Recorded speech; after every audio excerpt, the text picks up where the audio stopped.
Hey everyone, welcome back to Random Spirit Podcast. I am your host, Cynthia. Before we dive into today's episode, I want to take a moment to share something I'm extremely passionate about, something I hold very near my heart. You all know that I'm into healing, breaking generational trauma, chakras, ancestral trauma, and just healing the fuck out of that. I've created a program helping you heal and align through your chakras. If you're feeling stuck, disconnected, stagnant, unsure of how to move forward in your spiritual journey, in your healing journey, your girl is here to hold space for you. As a psychic medium and healer, I've created this program, which is called Journey to Self.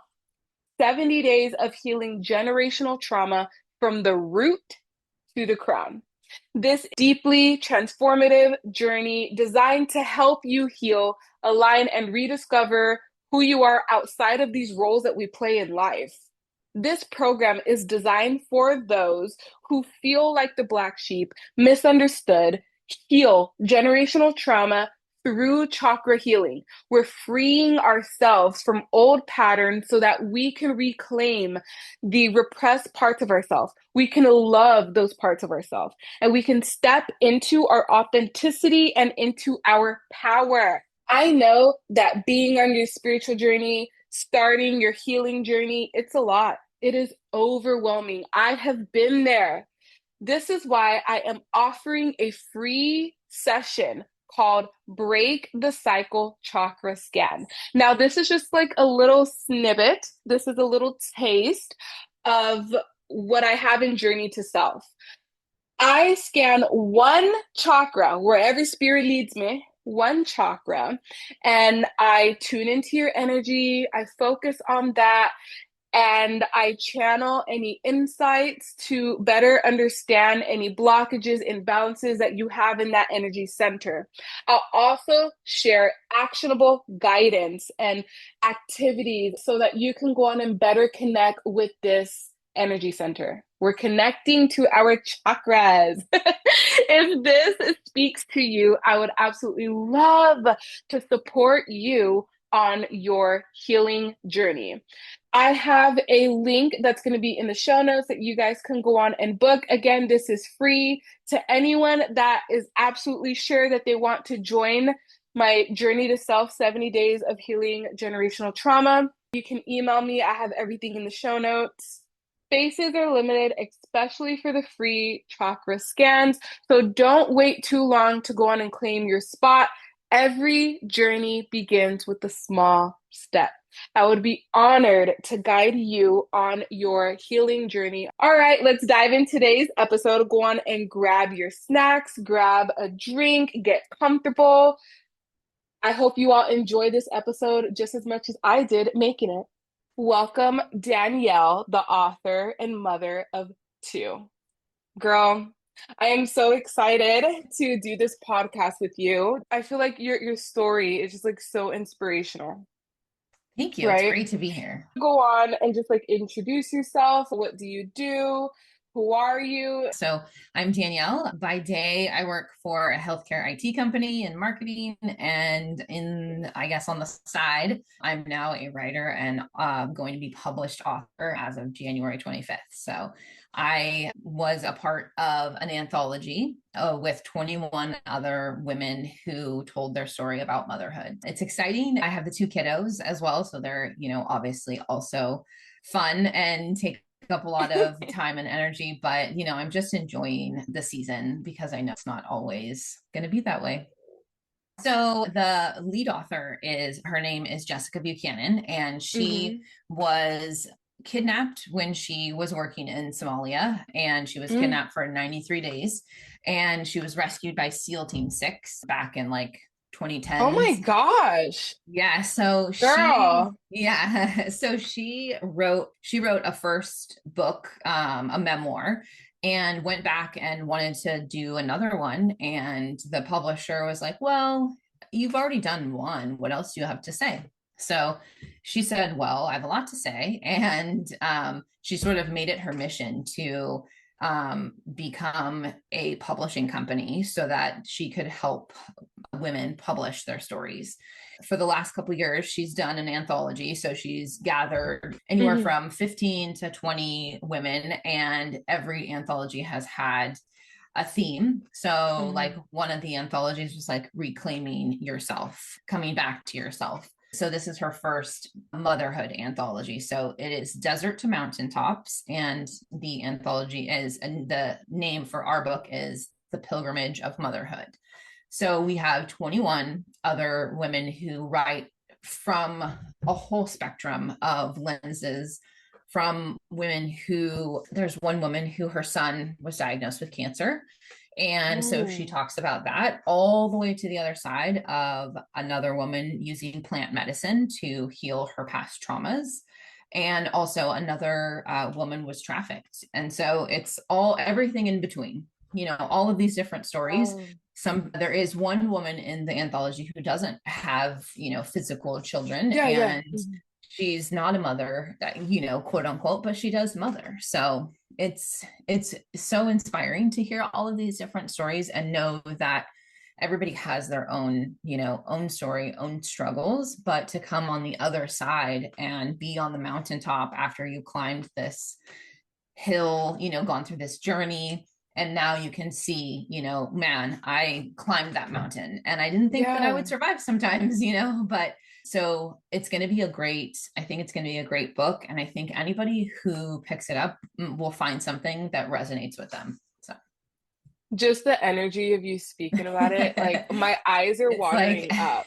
yeah, It it's feels like a lot. Are you okay with sharing some of your sure. journey and your story and your story in the book and Absolutely. your So life because it's your life, yeah, girl. absolutely. So, in a nutshell, my story starts, when I was young. I lost my mom to suicide when I was 14. So, that's shaped a lot Mm. who I am and the different things that I've moved through. So, with that, not only did I have to walk through grief, loss, becoming a teenager, becoming an unruly teenager, depression, anxiety, all of these different things, healing modalities, it brought me to a point where I now was on the cusp of motherhood, and I didn't have a mother to show me the way, to really lead me into, this next phase of life. And so in my story, I talk a little bit about the grief and the loss of my mother, but I also talk about the different people who played instrumental parts in my story. One of Mm. them being my best friend, who I've known since we were four. She says I grabbed her hand, and then that was the end of that. But her mother became like a second mom to me. She took me in. She, both physically and, just like emotionally. I would go to Mhm. her house, I would cry, I would hang out, and my friend has three other sisters. So it was just this chaos, whirlwind, energetic place where, in my house, I had two sisters, but they had moved out. And so it was just me at the time, me and my dad. And he was grieving, and that was really difficult. And so I would spend a lot of time with her. And so her mom, who is just this, she always talks about it in the way of like, she grew up like in the hippie era, and that's just kind of her vibe. Like, she loves Mm. people. She loves people. She opens her home. You need a place to, you need a place to stay. Absolutely. You don't have anywhere to go for Thanksgiving, bring them on down. You need to have 10 people. That's okay. We'll just, it's like that metaphor of like, don't, I can't remember, like, get a longer table kind of thing, like add Yeah. more chairs, bring it, just sort of like expand. And so she is just the epitome of that. And she, even though it was just out of kindness of her heart and the love that she had for me, she moved and did these things for me that really was, a mother's touch. So I talk about in the book how she loves Christmas. So I love Christmas. I mean, I love Christmas just in general, but because my mom also loved Christmas. And that's just like a really special time. And so we all get together.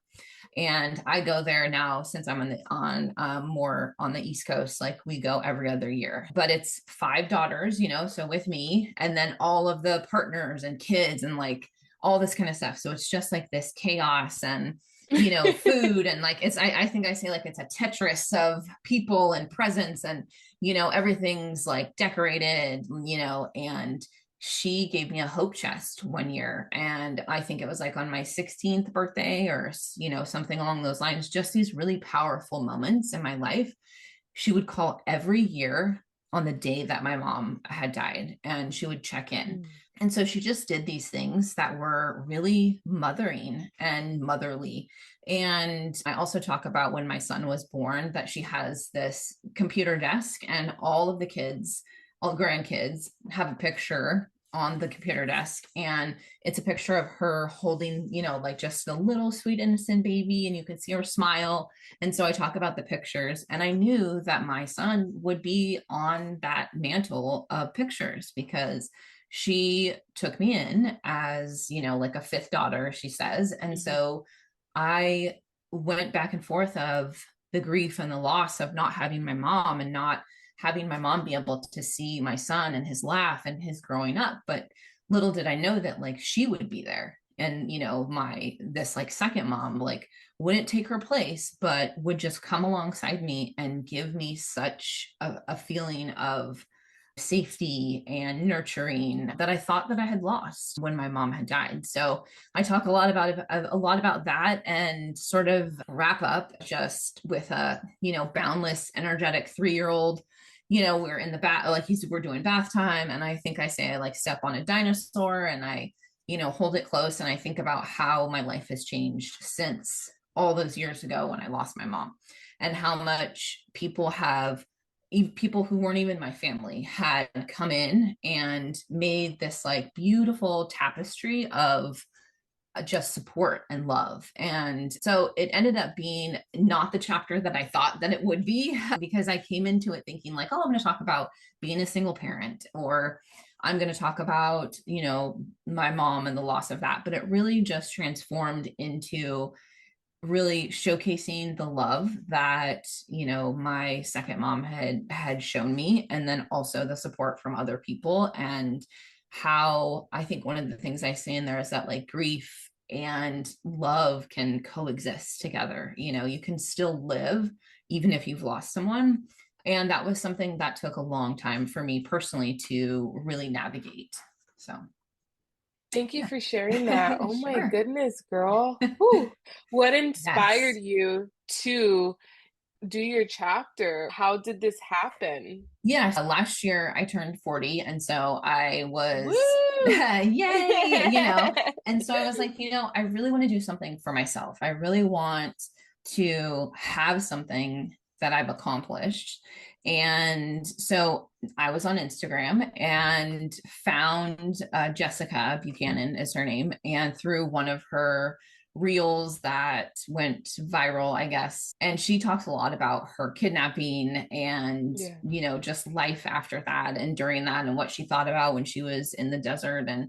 And her chapter is actually, about the miscarriage of when she was pregnant in the desert, and then also the Mm. subsequent pregnancy of her first child. So right after she was rescued. So her story is also amazing. But I found her on Instagram and just started to follow along. And then she put out a call for authors, that she was looking for people who wanted to share their story. And I really felt compelled to reach out. So I did.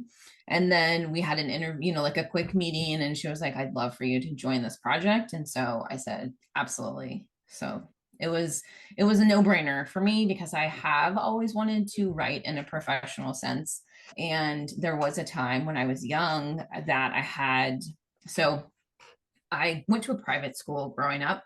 And Mm. after my mom died, I was thrown into a public school. We couldn't afford private school anymore. We lost that income. And I started, I was grieving in high school with all of these different things that I had never even known or heard about before, like drugs, what's that? Like somebody Yeah. cussed and somebody cussed out the teacher and they're not going to be suspended. Like, oh my goodness, because this private school was very small. It was 30 kids, throughout kindergarten through 8th grade. And so high school was like, whoa, this A is lot. crazy. Yeah. So I was very overwhelmed. And I didn't get a chance to pick any of my classes or really have a say. It was just kind of like dumped in. And one of my classes was creative writing. And I really, really liked it. And so I was like, I'm going to write about the day my mom died. Why not? It's something I haven't really processed and it's still fresh. I'm going to write this reflective essay. For extra credit, the teacher said, just in general to the class, like if you want to read out loud to the class, you can get extra credit. I raise my hand, I stand up, I'm very proud of this piece. I start reading it. Obviously, I start crying. And he snarks at me and says, like, do you need to go outside? Because I was crying. And Oh, it was a real like turning point where I said to my young, grieving 14-year-old self, like, I guess nobody wants to hear this and nobody wants to know what happened in my life. I kind of shut the door and like that was it. I didn't talk about it anymore. I didn't really share with it. I mean, but also what are you supposed to say? Hey, like I'm Danielle and my mom died, like a couple months ago. It's not a topic of conversation. So there were even some friends that I had in high school that didn't know the whole aspects of everything that went on. But it was at that point where I just really felt like, well, I guess I don't need to share this. I guess people don't want to hear this. Maybe it's too much. Maybe I'm too much. And I struggled with that for the longest time. And I think that this was one of those redeeming things in my life where it was like, I'm going to do this. I'm going to prove him wrong, sort of thing. And even though I have, written personally in my life about, different things, especially what happened with my mom, I think that this is just a testament that I overcame and that I actually did this and that I do have a story. It's my story and I want to share it. And I think that there's value in that. And I think everybody has a story hmm. and that they might be afraid to share. But even if just one person hears that story and feels less alone, then I think that that's a win, and that was sort of what I thought about going into this. It was like a lot of times I feel like we isolate ourselves, especially in grief and in motherhood as well. I think that we feel like, well, nobody else feels like this. There's nobody else that's going through this. And what's in actuality, there's tons of people going through it, and I'm grateful for like social media. I'm not in, breastfeeding any longer. There were times where I would see people on Instagram or whatever. Who else is up breastfeeding right now? Who else is nursing? Let's get together. We're doing this together type of thing, in the middle of the night. Nobody else is up. We're just kind of struggling through it. I think that there is something to be said about people sharing their story and getting it out there. And even if it's just one person who's like, wow, I feel less alone because I heard that story. I knew that somebody else went through what I went through. I think that's helpful. Absolutely. Oh my gosh, girl. What was the most challenging part of you writing your chapter, girl? Yeah, so the writing process was actually part of, I think, more of the fun part. Hmm. So the way that it was structured is that we had like a group meeting. We met with Jessica and she talked about what it is to write memoir and what it is and what it's not. So we learned a lot about that and a lot about how memoir is like a very fine, like just a really tiny picture into your Hmm. bigger story. And so we met as a group and then we had individual meetings with her and sort of like coaching. We talked about what it is we thought we might want to talk about, which is where, you start out with one Yeah. idea and then it evolves. And so then we had this long process of just like writing and we had a draft, like our first draft that was due at a certain time a couple months later. After that, it would take a while. She would go through all of them and make comments and do suggestions. And then we met with her again after that. And we had group meetings as well, just to kind of go over some other things. But I think it was after that first draft where you get that back and you hear the feedback and you're like, okay, and a lot of the times the feedback is, I want you to go deeper. Like, I want you to take Mm. this, like, right now you're here and, like, it's sad, but like what's deeper than that and what's beneath that, and tap into those like oof emotions. So like one of the things that we talked about was my opening line, because you want Hmm. that like catchy, type of thing. And one of the things that I hadn't ever like written about, it was just sort of like something that I held close to me, was that so the day unfolded. I stayed the night at my friend's house, my best friend's house, and her mom had me, or my dad had called her to take me home that day. And so we walk up, to the house, and I see my neighbor's crying. There's like an ambulance. I don't know what's going on, but I know like deep in my core that one of my parents is dead. And the first thing I think is that I hope it's my dad. And then I was like, what, like, whoa, like, why would I Hmm. think that, And so then my mind was like racing. And that's my first line, is that I hope it's my dad. And not that I don't love my dad, but it was one of those things where after my sisters had left, my mom and I got really close. And my dad was there, and I love him and he's a great man, but I didn't want to lose that connection with my mom. And I was going to be really, really, really sad if it was her. We find out that it is her. But that was something that we talked about. And she was like, do you want to, do you want to say that? Do you want to? And I was like, yeah, I think it's powerful. And it's something that I haven't ever really admitted to anybody, because I feel bad about it and I feel guilty that that was kind of like one of the first things that I thought. But it ties the story in together, and it makes it for like a really powerful like opening sentence and opening scene, and kind of like, I guess, piecing all of those things together so it sounds cohesive, Hmm. because some people jump back and forth, and mine was more like chronological and moving through that and trying to almost like a puzzle, like, okay, we're gonna have this, and then we're gonna have this, and then we're gonna have this.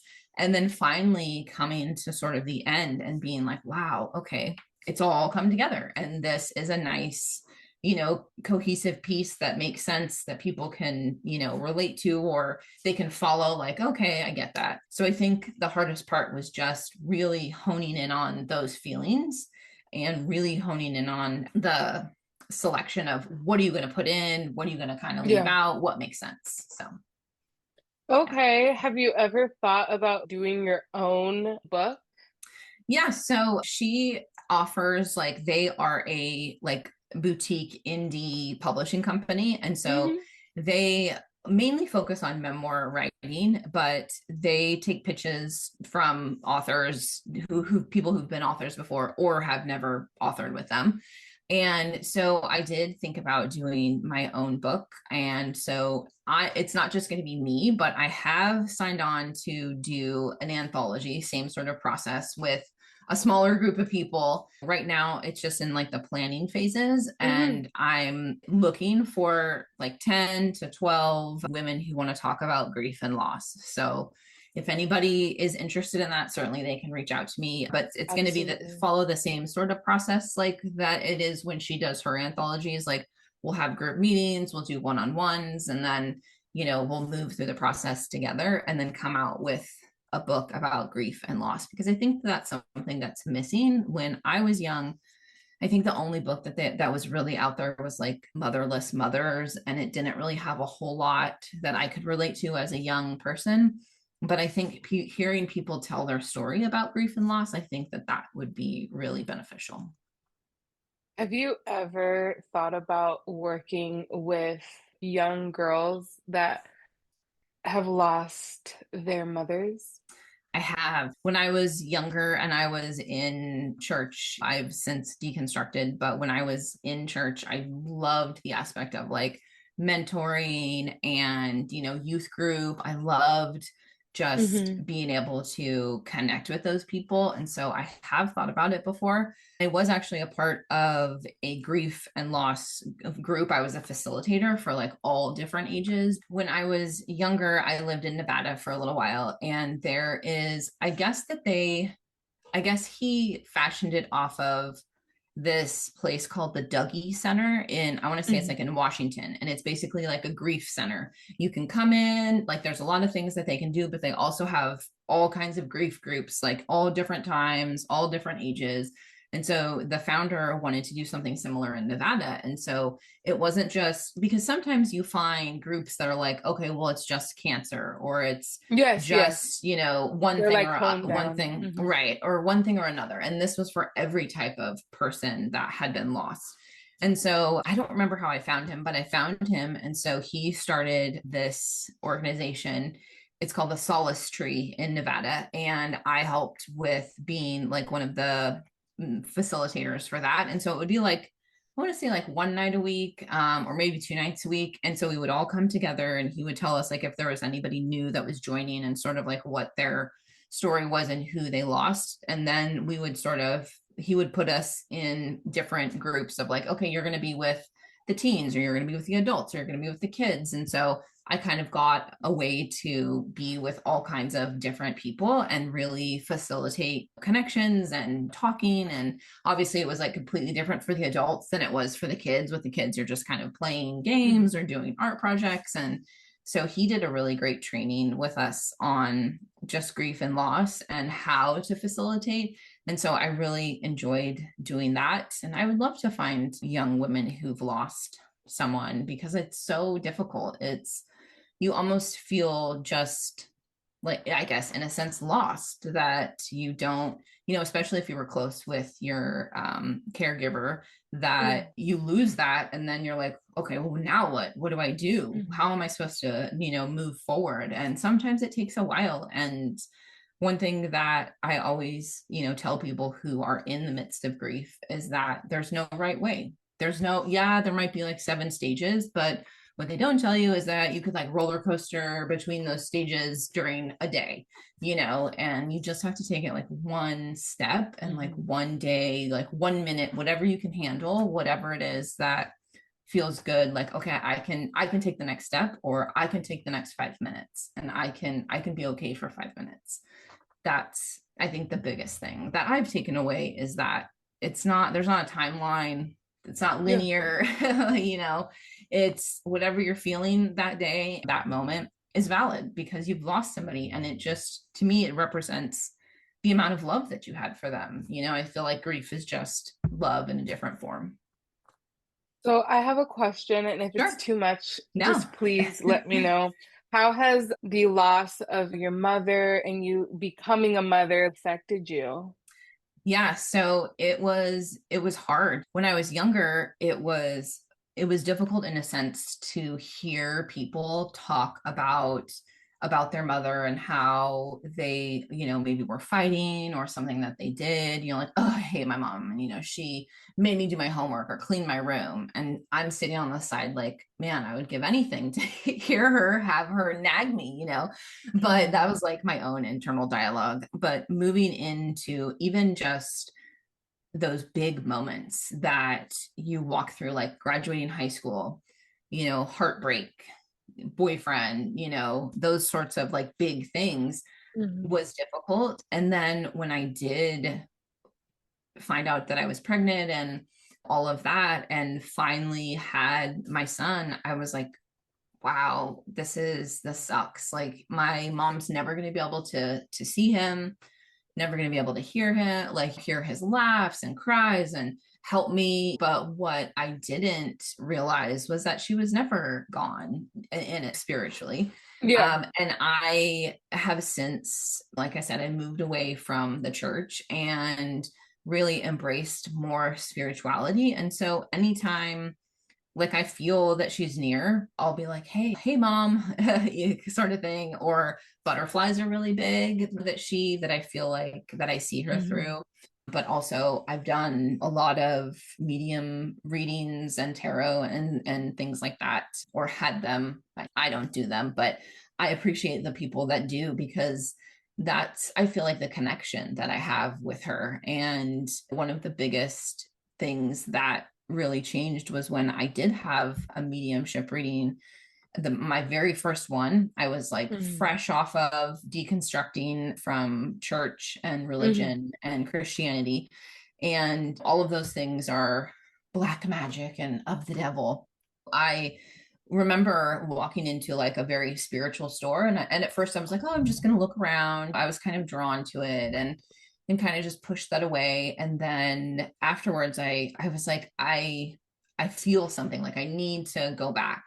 And so I called, and they had someone on duty, quote unquote, and Hmm. they had an appointment. And so I went, and it was an hour and a half reading or channeling, I guess. And she gave me so much healing, so much insight, so much that I didn't even know that I needed.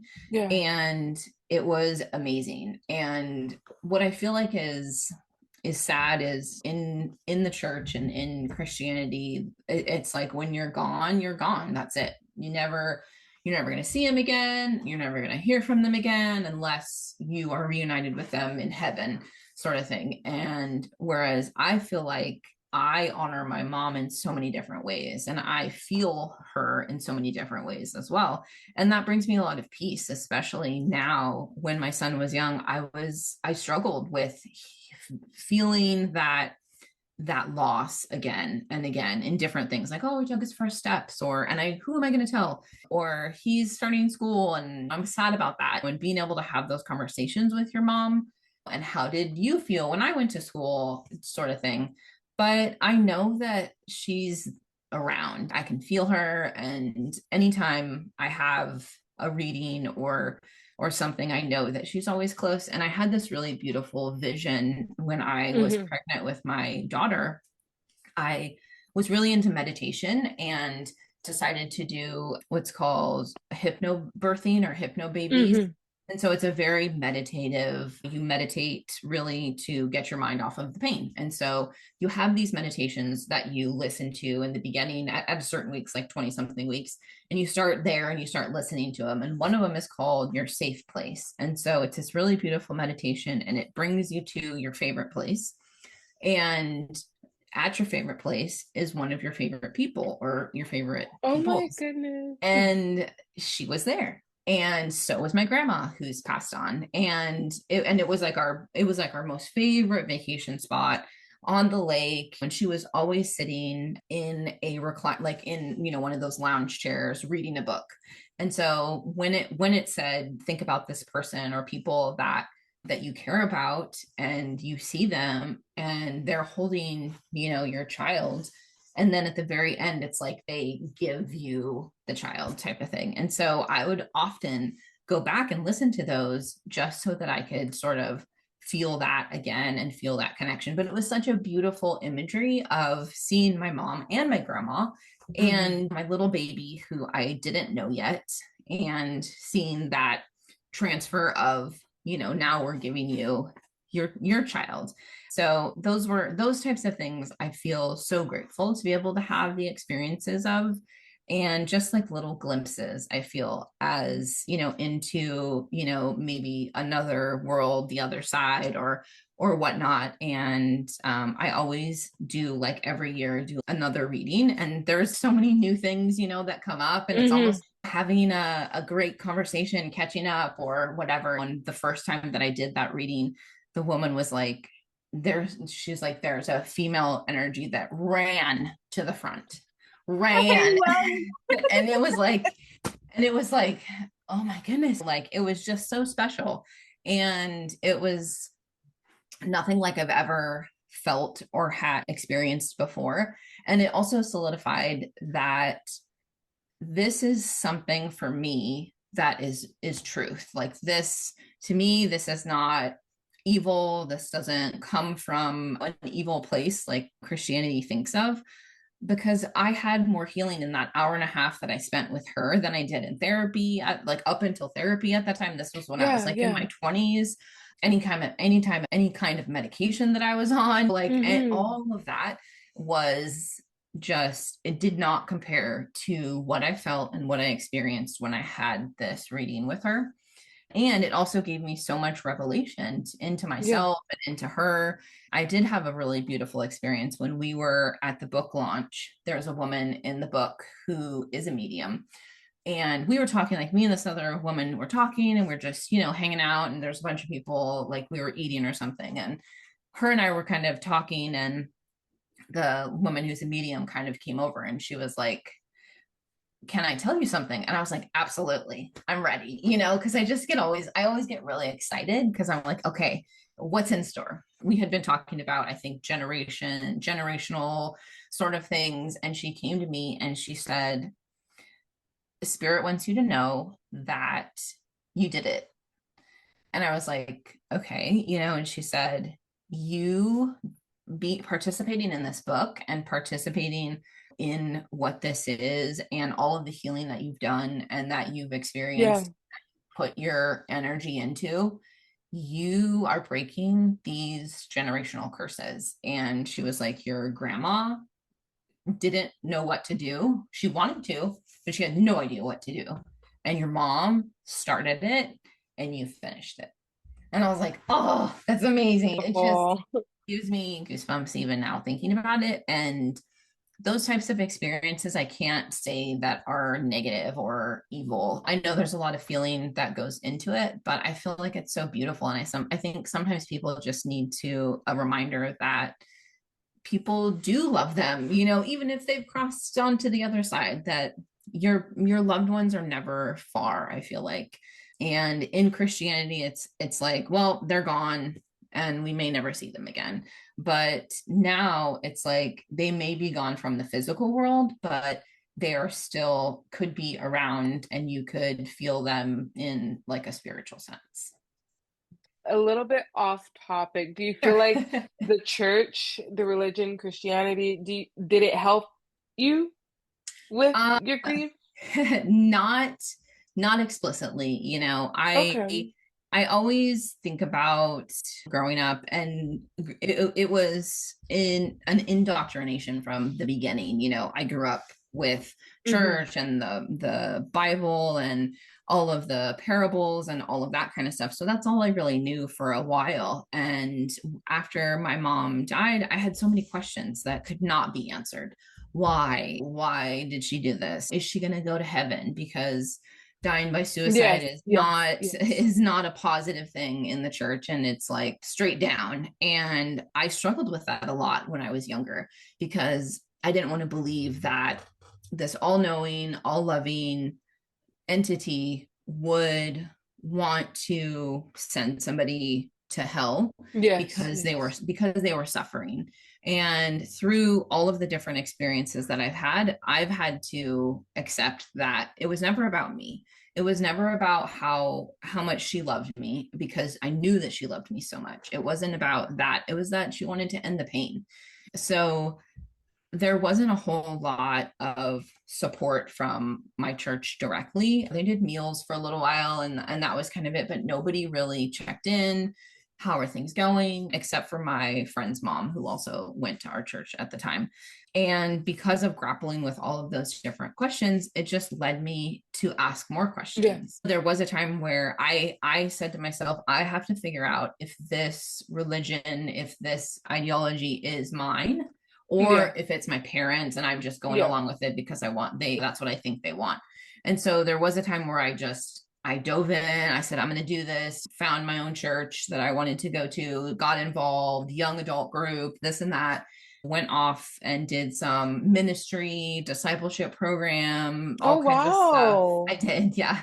So I had some experiences with that. And then after I moved away from that, I still had questions, and I still had questions that couldn't be answered. And I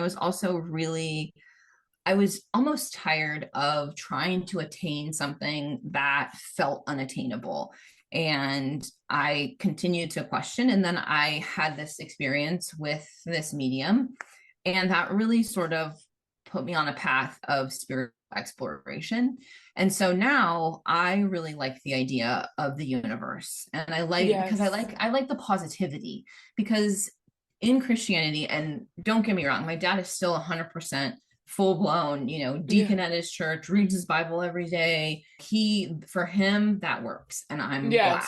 For me, I have trouble with some of the things in the Bible, but then also that it feels like this is holy and You're never Hmm. going to make it up here. So you're just always going to suck and you can't do anything to get up there. You Yeah. always have to be sacrificing of yourself of something. But I also felt that I was always waiting. I was waiting on the Lord. I was waiting on my prayers to be answered. I was waiting for this. I can't do anything until, God delivers my husband to the door like Amazon. Yeah. And I wanted to feel, I guess, more in control, but also the idea of the universe just feels so much more positive. The universe always has your back. The universe always wants what's best for you. The universe will put things in your path to help you grow. And it was never about, well, you kind of suck and you got to pray all your sins away. And then if you lie, like right before you die, then nope, That's you're it. a You're goner. That's, done. you know, there was a lot of questioning, but now I feel in a better place and I feel really positive and I really enjoy, meditations. I really enjoy the idea of manifestation and Absolutely. all of those fun things. And especially tarot and medium readings now are part of my yearly ritual. No, I love that. Do you feel the tarot and the mediumship help you with that grief? Yes, absolutely. That first meeting with her, it was like there were so many things that it was just like, wow. And so many very specific things that she pointed out. Mm, And those are the type of people that I feel like I can trust. I think it's mm, called like evidential it mediumship. is, yeah, Um, evidential. and I feel like that is more confirmation. Yep. She picked out my mom's hair color, her hairstyle, I that love it was that. such a beautiful, like I even have the recording and I still listen to it sometimes. And just Yes, girl. hear what she says and hear what is being said through her. Even the ones after that, it's like, oh, your mom's doing good, or she's always around in our house. What's funny is like my sister is very intuitive as well, and I feel like I'm more of like the empath, like I feel a lot of feelings, but she's like intuitive and she's like, Hmm. that's mom saying, XYZ, or Yeah, yeah, she yeah. doesn't agree, and it's just fun for us to be able to connect in that way. And so I think that, like I said, like there was, so in that reading at the very end we were kind of waning, and she was, we were still kind of finishing up, and she said, what question do you have? And I said, okay, I was thinking of a question. And I said, why, why Mm, wasn't I good enough, basically? Because that's something I've yeah. Yeah, really yeah. strongly dealt with since the beginning. Why wasn't I good enough for her to stay? She took a minute and she said, it was never about you. It was absolutely never about you and the amount of love that she had for you. It could have been when you were 5, it could have been when you were 10, it could have been when you were 25, but this would have always happened. Yep. And it was Yeah. never about the amount of love that she had for you. And that was Hmm. like, oh my goodness, obviously she was obviously Yeah. still human and still suffering. And that sort of changed when I had a child and when I had this Hmm.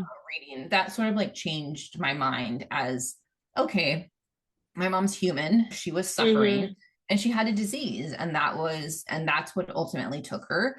And it really helped close a lot of things, like close the door on some of the really, difficult things that I was grappling with. That, Yes. along with therapy, has always been great as well. But I think, yeah, that first reading and subsequent readings have also just really helped heal and soothe a lot of things.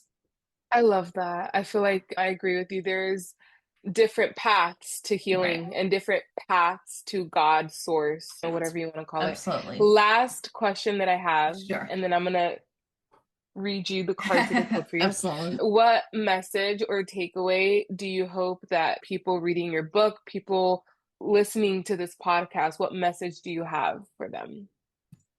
I think that the takeaway and the message would be that you're not alone, and that there are always people who want to love you if we just allow them to.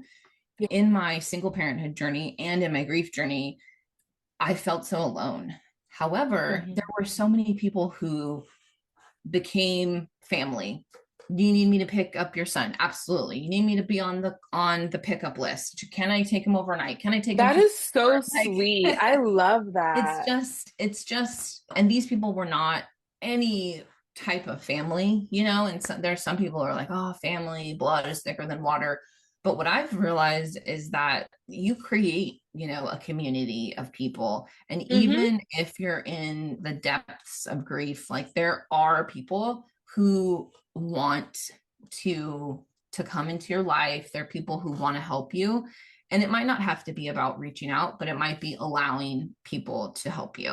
And I think that's hard for somebody who feels really isolated and alone in their Yeah. grief, or even, you know, being a single parent. Like it's just sometimes you're just sick and tired of just dealing with the kids all day and all weekend and Yeah. all of It's that every exhausting. day. You're never off. And for someone to be like, hey, you know, why don't I take the kids for, yes, absolutely. Say yes, you know, like, okay, Take them. yes.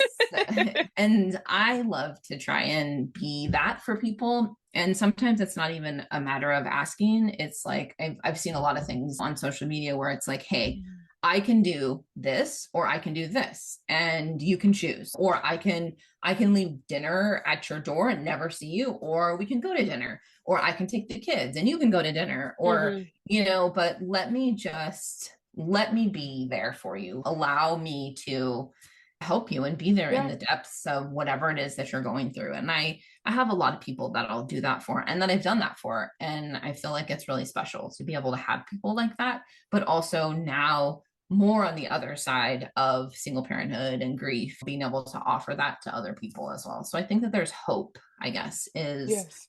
that on the other side, you know, after the day is long, there are people who love you and that there's hope. Thank you for that message. Oh my God, that's so beautiful. Where can we find the book that's going to come out, the name, and then I'm going to put everything in the show notes and the links and Sure. stuff. Yep. So the book launches January 25th, but they are taking pre orders. It is on Amazon and it is called Desert to Mountaintops. This is volume 3 and it's the Pilgrimage of Motherhood. Yeah. If you put in Desert to Mountaintops, you'll see all of them, but ours comes out January 25th, the Pilgrimage of Motherhood. Okay, girl. So first off, feeling in here, Mm-hmm. you're going to be doing something with speaking. I'm feeling the throat chakra. You're going to Yeah. be doing something where you're being seen. I don't know if this is your own podcast. You're going to be doing a book, girl. You're going to be doing a book, and that book is just going to be you. I know it, I see it. But I also see you on your journey, you being seen. I'm also seeing you doing something with younger people, specifically younger people, and just it's all around like grieve. So you're going to be doing big things. I feel it and I see it. I see it clear. I don't know if you have any like fear of like being seen, but don't take this literal, but it's like this nakedness, this vulnerability that I see. I don't know if you struggle with that or anything, but you're going to be seen, girl. Take it. We have the warrior woman. The warrior woman is all this is you, girl. You've been through it. You're still healing and you're just like amazing. There's going to be a shift, I feel, in something on the side, but you're going to be doing something, Danielle. You're going to be doing something with grief, community, big. You're going to be assisting people on a specific path of grief.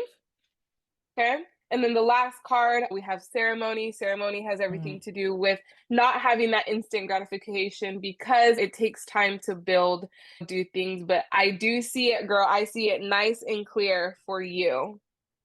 Awesome. I'm so excited for whatever it is that you're going to be doing. And I'm Yes. excited for your book to come out. But thank you again, Danielle, for Thank coming you. on my podcast and sharing everything that you shared. I'm going to go on and end it here. Okay. All right. Thank you so much.